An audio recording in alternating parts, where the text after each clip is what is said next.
सभी भाइयों का यूथ ऑल इंडिया कश्मीरी समाज की तरफ से वेलकम करता हूं। और आज जिस मकसद के लिए यूथ ऑल इंडिया कश्मीरी समाज द्वारा एक प्रेस कॉन्फ्रेंस बुलाई गई जम्मू के अंदर, आज हम 3 बातें आपके माध्यम से सरकारों तक पहुंचाना चाहते हैं। पहली बात कि आज हम भारत सरकार मोदी जी 3.0 की लीडरशिप जो कर रहे हैं और स्टेट यूनियन टेरिटरी को जो उमर अब्दुल्ला हेड कर रहे हैं, आज हम कश्मीरी पंडितों की तरफ से ये जानना चाहते हैं कि उनके पास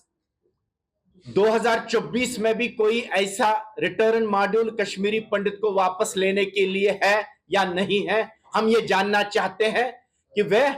कश्मीरी पंडित की वापसी के लिए कितने सीरियस है। जरा हमें भी पता चले कि 34 साल के बाद, 36 साल के बाद भी अगर कश्मीरी पंडित के लिए एक कंप्रहेंसिव रिटर्न मॉड्यूल भारत सरकार या स्टेट गवर्नमेंट के पास नहीं है, ये बहुत बड़ी चिंताजनक बात है। दूसरी बात, हम ये जानना चाहते हैं कि पिछले 36 साल से जब से कश्मीरी पंडित विस्थापित जिंदगी जी रहे हैं, रिफ्यूजी बन के जी रहे हैं, क्या आज तक कभी भी स्टेट असेंबली में कोई ऐसा रेजोल्यूशन पास हुआ कि हम बाइज्जत कश्मीरी पंडितों की वापसी करना चाहते हैं और वह resolution for final approval Delhi चला जाता। हम अपील करते हैं अभी प्रेजेंट डिस्पेंसेशन से कि स्टेट असेंबली में एक ऐसा रेजोल्यूशन पास होना चाहिए जिसपे केवल और केवल कश्मीरी पंडित की वापसी की बात की जाएगी और किसी दूसरे मुद्दे को उस टाइम नहीं आप करिए। काफी सारे रेजोल्यूशन लाए जाते हैं असेंबली के अंदर, पार्लियामेंट के अंदर, लेकिन एक छोटी माइक्रोस्कोपिक कम्युनिटी 3 लाख कश्मीरी पंडितों, 5 लाख कश्मीरी पंडितों के लिए अगर भारत सरकार और स्टेट गवर्नमेंट के पास समय नहीं है कि इनके लिए भी एक रेजोल्यूशन पास किया जाए फ्लोर हाउस में कि हमारी वापसी कब होगी, कैसे होगी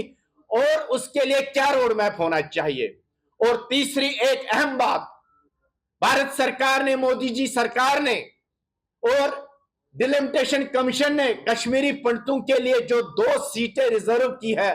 स्टेट असेंबली में, हम ये जानना चाहते हैं कि वो कौन 2 लोग होंगे जिनको आप असेंबली में भेजना चाहते हैं। हम मोदी जी आपको इस बात के लिए धन्यवाद करते हैं कि बहुत समय के बाद आपकी लीडरशिप आई जिन्होंने कश्मीरी पंडितों को पॉलिटिकली एम्पावर करने के लिए स्टेट असेंबली के लिए 2 सीटें रिजर्व की गई। पर हम जानना चाहते हैं ये 2 लोग कौन होने चाहिए, उनका क्या मेरिट होना चाहिए। और आज हम अपील करते हैं सरकारों से, भारत सरकार से इन पर्टिकुलर, कि कम्युनिटी के अंदर, कश्मीरी पंडित कम्युनिटी के अंदर को सिलेक्ट करने से पहले कम्युनिटी के अंदर एक इलेक्शन होना चाहिए, सरकार की निगरानी में होना चाहिए और जो कम्युनिटी डेमोक्रेटिक प्रोसेस में 2 लोगों को चुनेगी, आप उनको नॉमिनेट करिए, तब कश्मीरी पंडितों का इसके ऊपर कोई भी रोष नहीं रहेगा। हम चाहते हैं कि 36 साल के बाद अब समय बहुत हो गया कि कश्मीरी पंडित अपने रूट्स के साथ दोबारा कनेक्ट हो जाए। ऑलरेडी 2 जनरेशन हमारी इस दुनिया से चली गई। अगर इस बार भी मोदी जी के सियासत में यह संभव नहीं हो पाएगा कि पंडित वापस जाएगा, शायद ये ख्वाब बन के रहेगा। और कश्मीर में जहां नेशनलिस्ट फोर्सेस की बहुत ज्यादा जरूरत अक्सर रही है, इससे बड़ा नेशनलिस्ट फोर्स आपके पास कोई नहीं मिल सकता है। इसलिए तुरंत आप इसके ऊपर एक रोड मैप बनाइए, कंप्रहेंसिव प्लान बनाइए, कश्मीरी पंडितों के साथ डिस्कस करिए। हम चाहते हैं कि अब समय आ गया कि पंडितों को अपना घर वापस जाना चाहिए।